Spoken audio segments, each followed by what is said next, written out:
stuff to watch there. They're not really excited right now for the Maine team. Unfortunately, they find themselves down 8-1. First pitch swinging there, and a nice job to scoop it up by Connecticut shortstop Holly Kuhn as she retires Nora Spires. And I think that's the hard part for Maine as they work through this game. When you get behind like this, yeah, the key is put the ball in play and really just try to chip away at the lead, but you've got such a good defense that you're hitting against. And that's the hard part. Weber really does a good job utilizing her defense, and the defense makes the plays. And pop up, and that one is going to land. So a little miscommunication for Connecticut, but I guess at that point, you let it land, you let the spin take care of it. Yeah, and you can kind of see them communicating, trying to figure out who that was. That certainly took a Connecticut hop. So if it just kind of stuck in that dirt, that would have been a hit for Ireland. That ball is down and in for Emily Ireland. Grounded into a fielder's choice in the top of the first inning. Big Pitbull fan.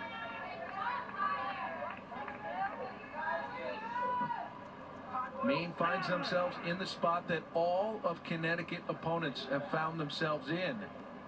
And E.J. Regan wanting to have a little conference with Emily.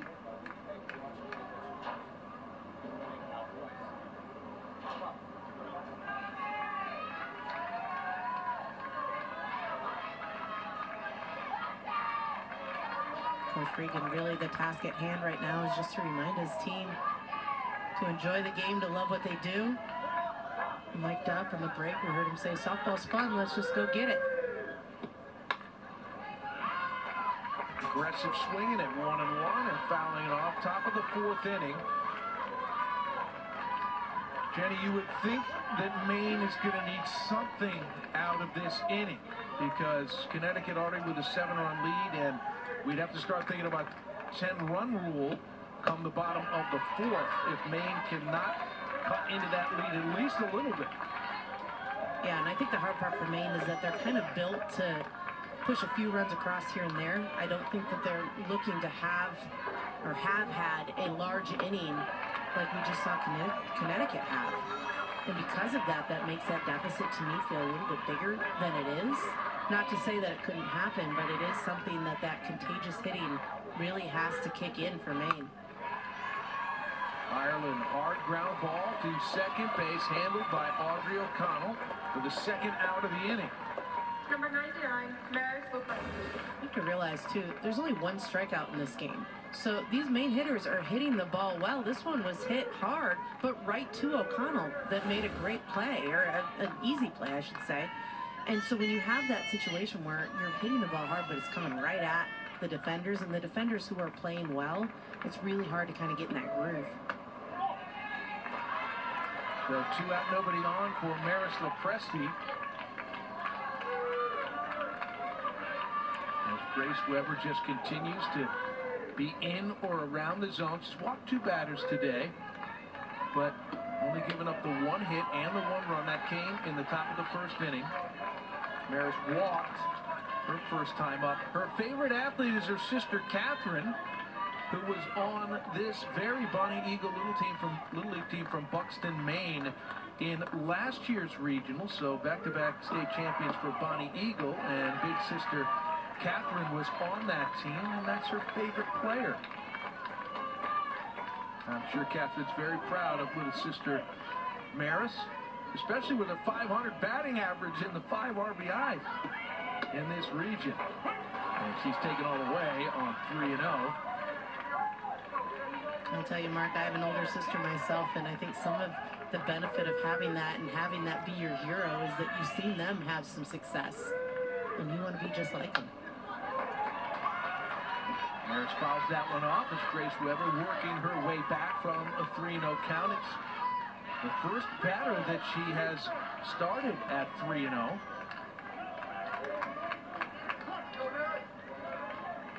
He's already got the first 2 outs in the bank. And the off-speed swinging strike 3. And that is the end of the top of the 4th. Maine coming to the plate with a big lead. Runs across in that first inning after getting down 1-0 in the top. After a scoreless second inning, though, Connecticut really unleashed here in the 3rd. Multiple extra base hit, pushing 6 runs across, and a stunned Maine team finding themselves down 8-1. Here's Connecticut manager Brian Glenn. Let's go! Get some water, stay hydrated. Stay hydrated. Note at the very beginning of that, might not have quite heard it. He said, "I love all of you guys." And he's got good reason to. 10 players have combined for the 12 hits that they had. We've said that they top to bottom were amazing from what we've seen, and they seem to have saved their best for last, Jenny. Yeah, no doubt about it. They came here to play. They have goals. Their goal is setting their sights on the Little League World Series, and they know this is the last step that they need to get past to get to that point, and you can just see it. They're hungry. 1-1 count. That ball is ripped into left field. A lead-off single. Audrey O'Connell. Second hit of the day. This is the number 11 batter in this tremendous Connecticut order. 13 hits by 10 different players, and you see that 32 runs in 12 innings. And again, when I say it's all business and they're going out there doing what they need to, they're out there bringing it at a high level. It's not just like they're barely getting by. They have solid defense. They have great communication defensively, pitcher that keeps them in the game, and hitting that pushes runs. Maya Brown trying to beat out a sacrifice bunt. She does. And we got runners on first and third. Now Maya sprints over to second base. So what a start. Yeah, this throw just a little bit high on the bunt. And again, Maine was successful because they put bunts in plays and allowed wreaking havoc defensively. And Connecticut just found a way to use a little bit of that against them. Audrey O'Connell not stopping at second base, getting all the way to third base to throw off. So runners at the corner. Excuse me. Maya Brown made it all the way to second base on that. So second and third, nobody out. Connecticut batting with the 7-run lead in the bottom of the 4th inning. If they can get this lead to 10 in this inning, they can run rule and get the victory. That ball caught. Spectacular range there from Nora Spires, but she's got to think about those base runners too. And we did get a tag up to score for the 9th run.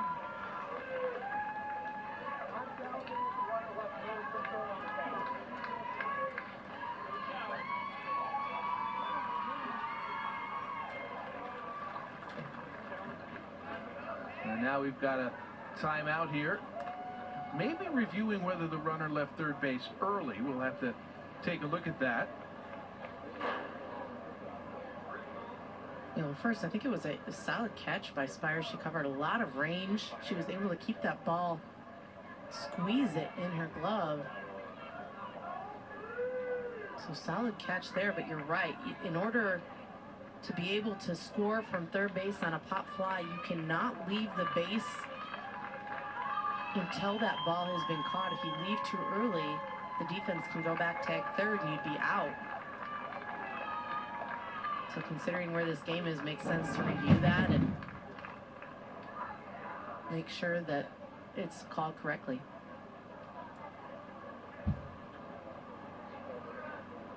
Well, the chance to let you know who our umpires are. David Baker behind the plate. Craig placed at first, second base, Jules Trimbach and James Locke from Spring City, PA.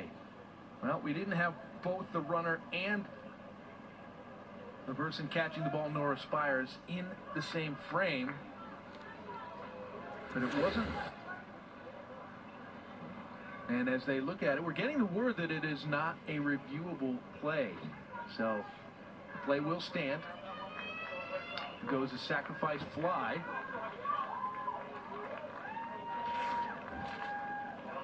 The Little League Softball Regionals on ESPN are brought to you by Dick's Sporting Goods.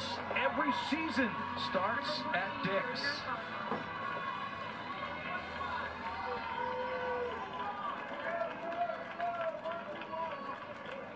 Nine to 1 is the advantage.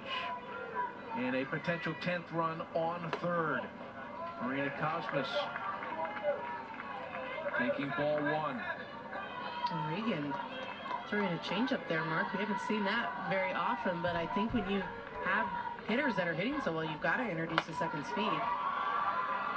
And that ball is fair down the right field line. So a 10th run is in. Marina Cosmos with a double. The Milford bats just keep barreling and the runs are adding up. And right now, Maine is in danger of their season ending. Yeah, beautiful hit right down this line. Just falls inside that foul line. Easily able to score is Maya Brown. Cosmos really feeling it today. A double, a walk, and that hit. All right, let's talk about that run rule now that we're in the fourth inning.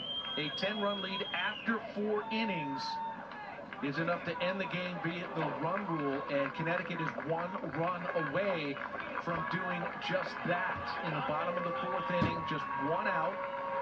Marina Cosmos is at second base, and we're going to have a pitching change here. Lily Regan. We really need to tip the cap to Lily Regan for all the work that she has done, all the innings, all the batters, all the outs that she has gotten. It is, in some ways, amazing that she was pitching into a 5th game here, and in the end, manager E.J. Regan and her dad, it was time to take her out and bring in Haley Elwell. I think this is a smart move for sure. Well, let's look ahead at what is still to come as 6 consecutive regional championships decided today, all on ESPN and all consecutively. As we look ahead to the next one, it'll get underway, 3 p.m. The Central, Iowa versus Ohio. That'll be followed by the West, the Mid-Atlantic, and the Northwest, all booking tickets to Greenville, North Carolina, and the Little League Softball World Series. And Connecticut right now in this New England Regional, Jenny, is this close, 1 run away. Yeah, and I think that Lily Regan was the best chance for Maine to really stay in this game. Again, you mentioned it, but she has been solid throughout this region, and to let her go with kind of a long leash makes a lot of sense. But in this case, Connecticut has really found a way to connect with her and time her, and so to change it up here for Elwell, big chance for her to kind of come in and shut it down and extend this game. But hard task at hand because Connecticut is feeling it, they're seeing it, they're where they want to be in the driver's seat.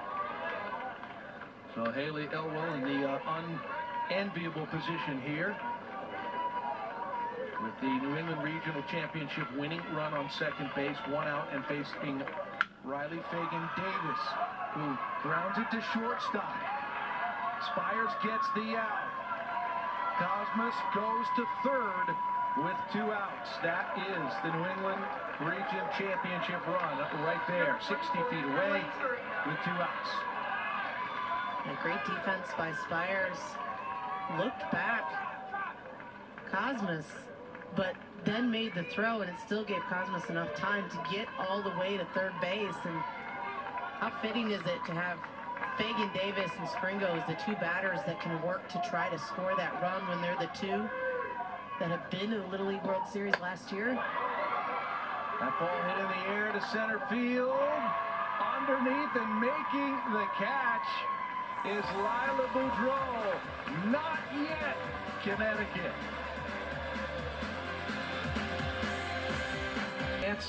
Another chance to try to cut into that Connecticut deficit. The New England Region Championship game here on ESPN. Little League Softball Regionals for a spot in the Little League Softball World Series, which begins August 6th in Greenville. So here's Lily Regan. She was removed late in that inning as the pitcher. Now she'll get a chance to maybe get a little bit of revenge here by starting a rally. Mark Brown along with Jenny Ritter. And if you're Maine, I mean, what's the approach here? You've got to chip away a little bit at a time, and I think Lily Regan, the first thing that she needs to do is forget about her pitching performance and really just focus at the plate, because that is her role right now. Find a pitch and drive it and really work to advance runners. And in a lot of cases, to me, if you can find a way to beat out a bunt, perfectly place a bunt, maybe that's where Maine needs to kind of go back to their MO of trying to get runners on and then come through with some timely hits. And at this point, to me, in the 5th inning, when you got that run roll kind of up against your back, 1 run scores in the bottom of the 5th, the game's over. You need to push a couple across just to buy yourself some space for that 6th inning. And ground ball to shortstop. Ollie Kuhn, routine, first out. Number 32, Kenzie Frank. Just a ground ball. Again, solid defense that we've seen from Connecticut the entire day. Nothing changes there. A little bit of a note for Connecticut. A couple of changes putting into the field. Dana Katanski is now at first, and Maya Brown playing right field. We've seen this from manager Brian Glynn in each of the first 2 games as well. Even though there is no mandatory defensive play rules anymore in the Little League Softball Regionals and World Series because of the continuous batting order, everybody in the lineup and everybody hits. We do see managers sometimes, though, move things around and give some players who are normally just in the batting order a chance to get into the field. And hey, you got a team that's this good. It's probably flipping a coin in some of these instances. This is a solid 12-player lineup, offensively and defensively, for Connecticut. But good job from Brian Glynn there, making sure everybody gets a piece of every aspect of this experience.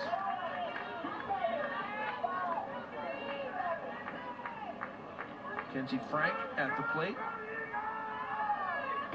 1 out. And she waits on that. Gets it to second. Audrey O'Connell completes the play for the 2nd out. Great job by Weber there in the circle to just continually be Number 84, consistent. Her first inning, yeah, maybe getting some jitters out, some nerves, but has really shut it down since. Couple Ks, a lot of ground balls with pop flies.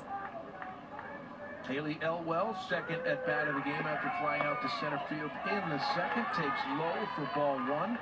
Nobody on and 2 outs. 13 of the last 14 Maine batters have been retired. And again, just talking about being able to shut the door here and be solid. And that's what Connecticut's doing. They do the little things well. And we've seen it this entire region, although not a lot of games, of course, but what we have seen has been very solid. Elwell with a hitter's count had a good look at the 2-0 pitch. Couldn't quite connect. Yeah, if I'm Elwell, I'm having the green light on that pitch too. It wasn't necessarily the best pitch to swing at, but one that I would go to take a cut at as well. Good cut there, following back now, 2-2.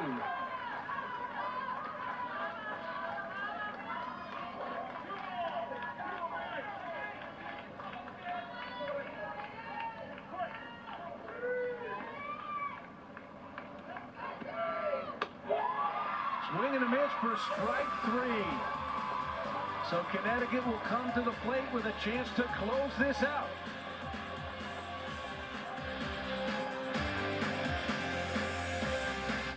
Lead, 1 more run will close this out by run rule, the 10-run rule in the 5th inning. Mark Brown along with Jenny Ritter, and we've got the middle of the lineup for Connecticut, but wherever they are in the lineup, it's been sort of irrelevant because they've all hit the ball.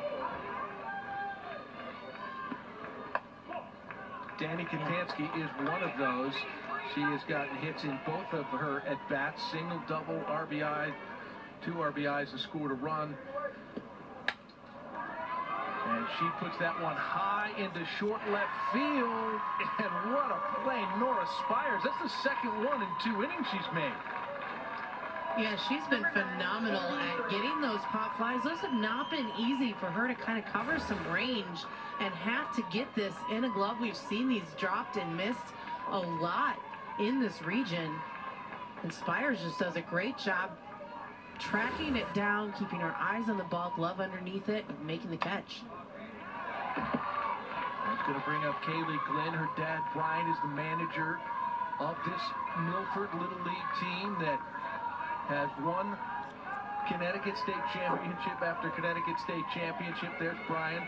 Been very generous with his time, helping us get to know his team as we've gone into their games.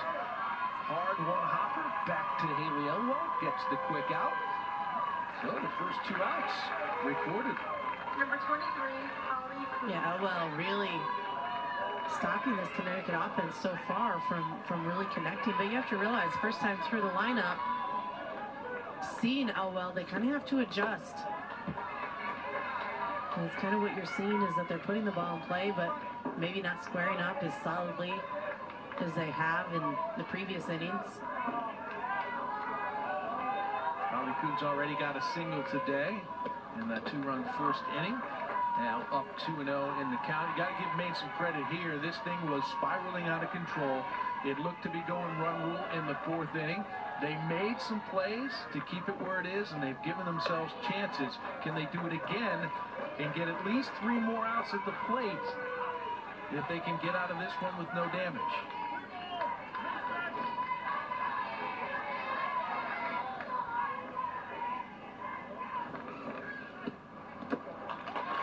And that's a 4-pitch walk with 2 outs. So that potential clinching run is now on first base in the form of Holly Coon, with Addie McKenna Hansen coming up, who's done some damage today. This is where the bottom of the lineup really needs to show up. This is one of the hitters that have gotten a hit, as most of the lineup has. But I think take a page from what Holly Coon saw. There were a lot of balls that were thrown to her. If you're Connecticut, maybe be a little bit more patient. You know, they're used to being aggressive. They're used to really looking to drive pitches in that zone. They definitely want to be hitters. But sometimes take a look at that free pass. That ball is hit to third. Taken by Peyton Campobasso. It gets away. And now the clinching run moves to third.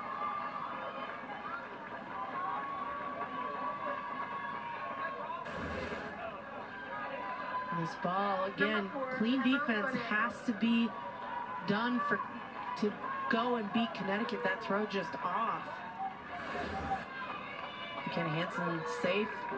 Coon on the overthrow is able to get all the way to third base, just 60 feet away from scoring.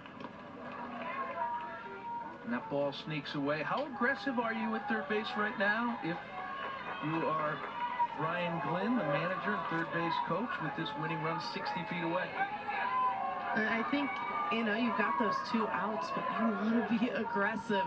You want to find a way to get your team to the Little League World Series, and you've got a batter that's 60 feet away that can get you there. At the same time, to me, you've got Emma Bonanno up at base, and I thought she's had some really good at-bats. If she can find a way to get a hit and do it for her team, that might be a sweeter win. Hitters count, and now 3-0. So I guess the next question is, swinging away or getting the take side? I would do the take, and my only reason for that is I think that Elwell has thrown a lot of balls.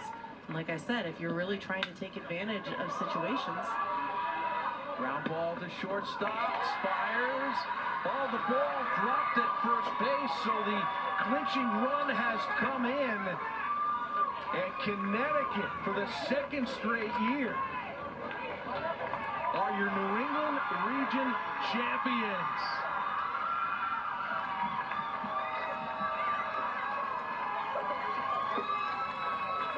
such a solid team, so successful, clean defense, solid pitching by Weber, outstanding offense, 1 through 12. They were just great all week long.